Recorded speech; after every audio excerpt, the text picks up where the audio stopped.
ఓం సాయిరామ్. సమర్థ సద్గురు సాయినాథ్ మహారాజుకి జై. సాయి భక్తులందరికీ నమస్కారం అండి. మన బాబాగారి దయ వల్ల మనందరం బాగుండాలి, సంతోషంగా ఉండాలి అని చెప్పి మనస్ఫూర్తిగా కోరుకుంటూ ఈరోజు వీడియో స్టార్ట్ చేస్తున్నాను ఫ్రెండ్స్. ఇక ఈరోజు వీడియోలో మనం చూడబోయేది ఏంటి అంటే, తల్లి, ప్రమాదం కేవలం నీ భర్త వల్లనేనమ్మా. అతనే నీకు ప్రమాద శత్రువు, ప్రధాన శత్రువు అతనే. నిన్ను ఇలానే మోసం చేస్తున్నాడు, వెంటనే ఇలా చేసి నువ్వు తప్పించుకో అని చెప్పి బాబాగారు మన కోసం ఒక మంచి సందేశాన్ని అయితే తీసుకొచ్చేసారండి. ఆ సందేశం ఏంటి, ఆ సందేశం రూపంలో బాబాగారు మనతో ఏం చెప్పబోతున్నారు తెలుసుకునే ముందుగా మన ఛానల్ని ఫస్ట్ టైం చూస్తున్నట్లయితే ప్లీజ్ సబ్స్క్రైబ్ చేసుకోండి ఫ్రెండ్స్. వీడియో నచ్చితే కనుక లైక్ చేసి సపోర్ట్ చేయండి. ఇక వీడియోలోకి వెళ్ళబోయే ముందుగా ఒక్కసారి, ఎక్కడెక్కడో మీరు జ్యోతిష్యం చెప్పించుకొని తృప్తి చెందకుండా, మనశ్శాంతి అనేది లేకుండా, మీ సమస్య అనేది ప్రాబ్లంకి ఆ సొల్యూషన్ అనేది దొరక్క మీరు అసంతృప్తిగా బాధపడుతూ ఉన్నట్లయితే ఒక్కసారి మనకు బాగా తెలిసినటువంటి గురువుగారు శ్రీ షిరిడి సాయిబాబా ఆశీస్సులతో జ్యోతిష్యం చెప్తున్నారు గురూజీ సుబ్రహ్మణ్యం రాజు గారు. Contact number 9908224144. ఈ గురువుగారు నెంబర్ 1 వశీకరణ స్పెషలిస్ట్. మీ యొక్క ప్రతి సమస్యకి కూడా పరిష్కారం అనేది చూపిస్తారు. అన్ని విషయాలను కూడా ఫోన్లో స్వయంగా గురువుగారే మాట్లాడతారు. ప్రేమ, పెళ్లి, భార్యాభర్తల మధ్య సమస్యలు, స్త్రీ మరియు పురుషుల వశీకరణం చేయబడును. చెడు గృహ ప్రయోగాలకు నివారణ చేయబడును. మీ యొక్క ఎటువంటి సమస్యనైనా సరే ఫోన్లోనే 24 గంటల్లో పరిష్కారం అనేది చూపిస్తారు. కాబట్టి నమ్మకంతో గురువుగారిని కాంటాక్ట్ అవ్వండి. మీరు ఎక్కడెక్కడో జ్యోతిష్యం చెప్పించుకొని అసంతృప్తి చెంది ఉంటే ఈ గురువుగారి దగ్గర ఒక్కసారి ఫోన్ చేసి మీ సమస్యకు పరిష్కారం అనేది తెలుసుకున్న తర్వాత మీ మనస్సు ప్రశాంతంగా ఉంటుంది. కాబట్టి నమ్మకంతో కాల్ చేయండి గురువుగారికి. సుబ్రహ్మణ్యం రాజు గారు, నెంబర్ 1 వశీకరణ స్పెషలిస్ట్. Contact number 9908224144. ఇక వీడియోలోకి వచ్చేస్తే తల్లి, ప్రతి స్త్రీకి కూడా తన జీవితంలో వివాహం కాకముందు తమ జీవితం అనేది తల్లిదండ్రుల మధ్య బాధ్యతతోటి ఏం జరిగినా కూడా, ఏం భయం వేసినా కూడా, ఏం కష్టం వేసినా, నష్టం వచ్చినా మాకు మా అమ్మ నాన్న తోడుగా ఉన్నారు, మా నాన్న తోడుగా ఉండారు అని చెప్పి చాలా ధైర్యంగా బ్రతుకుతుంది. అదే స్త్రీకి వివాహం జరిగిన తర్వాత కష్టమైన, నష్టమైన, దుఃఖమైన ఏదైనా సరే తన భర్త, తన తల్లిదండ్రులు ఎంత భరోసాను ఇచ్చారో భర్త నుంచి కూడా అదే భరోసా అనేది, ధైర్యం అనేది ఆ యొక్క ఆడపిల్ల కోరుకుంటుంది. కానీ నీ జీవితంలో ఇది అందరినీ ఉద్దేశించి చెప్పింది కాదండి. 100 మందిలో 70% మందిని ఉద్దేశించి చెప్పింది. మిగతా 30% మందికి కూడా మంచి భర్తలు దొరుకుతారు, ఎంతో ప్రేమగా వారిని చూసుకుంటారు. కొంచెం కష్టం వచ్చినా కూడా అల్లాడిపోతారు. కానీ మిగతా 70% మంది స్త్రీలు మాత్రం తమ భర్తల వల్ల అనేక రకాలైనటువంటి అగచాట్లను పడుతూ ఉన్నారు.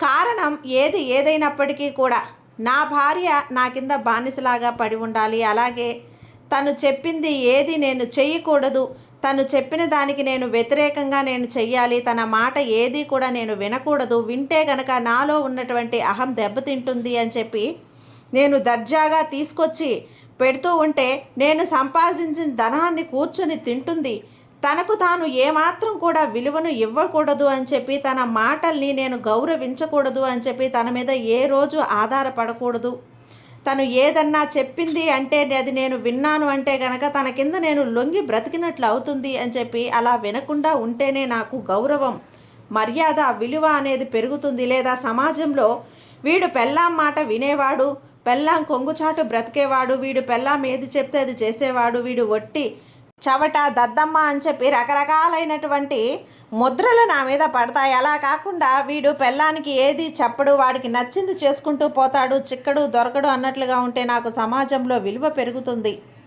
అలాగే నేను ఏదైతే చెయ్యాలి అని అనుకుంటున్నానో అదే నా జీవితంలో జరగాలి. తన ఇష్టాలకి కానీ, తన మాటలకి కానీ, తన మనోభావాలకి కానీ నేను ఎక్కడా కూడా చోటు అనేది ఇవ్వకూడదు, గౌరవం అనేది ఇవ్వకూడదు. ఎందుకంటే ఇది నా జీవితం, నాకు నచ్చినట్లుగా నేను బ్రతుకుతాను.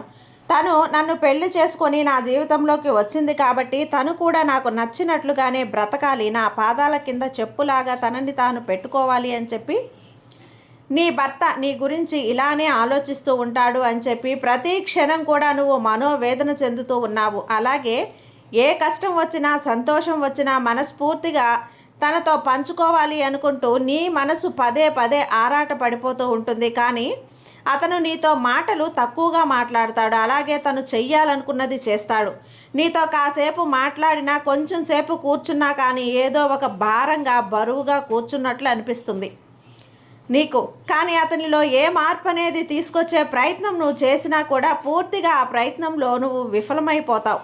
నీతో ఉండడం కంటే తన స్నేహితులతోటి, తన బంధుమిత్రులతోటి, అలాగే తన యొక్క వ్యాపార స్థలం దగ్గర ఉండడానికి ఎక్కువగా ఇష్టపడుతూ ఉంటాడు. తనకు నచ్చింది చేసుకుంటూ వెళ్తాడు. నీ మనోభావాలకి కొంచెం కూడా రెస్పెక్ట్ అనేదే ఇవ్వడు.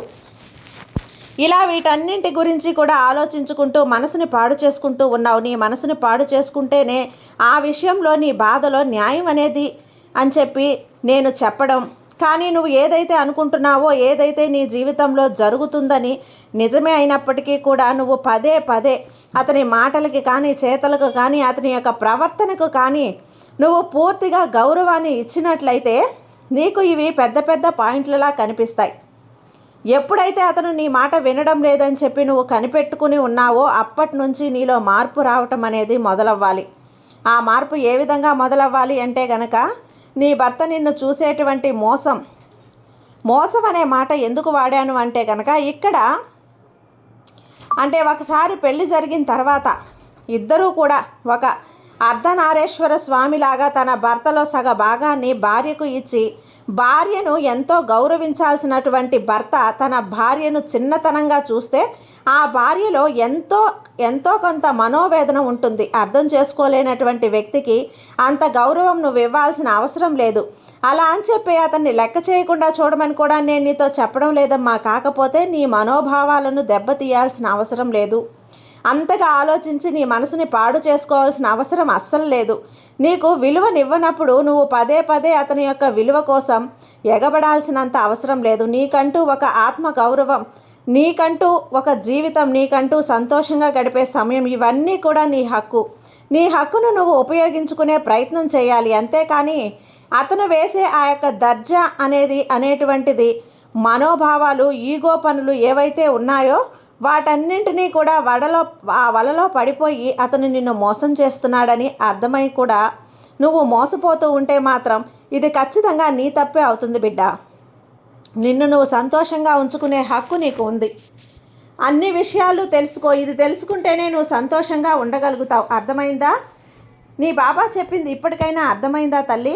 ఇప్పటికైనా అర్థం చేసుకొని నీ బాబా చెప్పిన మాటలన్నింటినీ కూడా మనసులో పెట్టుకొని ఒక్కొక్కటిగా నీ విలువను తగ్గించుకోకుండా నిన్ను నువ్వు నీ ఆత్మగౌరవాన్ని పెంచుకుంటూ, నీకు నిన్ను గౌరవించుకుంటూ, అందరూ నిన్ను గౌరవించే విధంగా నువ్వు బ్రతకాల్సి ఉంటుందమ్మా. అది నీ ఇంట్లో వాళ్ళైనా, నీ భర్త అయినా, ఎవరైనా సరే నిన్ను గౌరవించే విధంగా, నీ ఆత్మగౌరవం నిలబడే విధంగా నువ్వు జీవించాల్సి ఉంటుంది. అప్పుడే కదా నీకంటూ ఒక ప్రత్యేక స్థానం అంటూ నీ ఇంట్లోనూ, నీ భర్త మనసులోనూ, నీ జీవితం అంతా కూడా ఉండేది. కాబట్టి ఇప్పటికైనా ఈ బాబా చెప్పినట్లుగా చెయ్యి. నీకంతా కూడా మంచే జరుగుతుంది. నీ సాయి నీకు తోడుగా ఉన్నాడు కదా, నీకంతా మంచే జరుగుతుందమ్మా. నమ్మకంతో ఉండు తల్లి, నీకంతా మంచే జరుగుతుంది.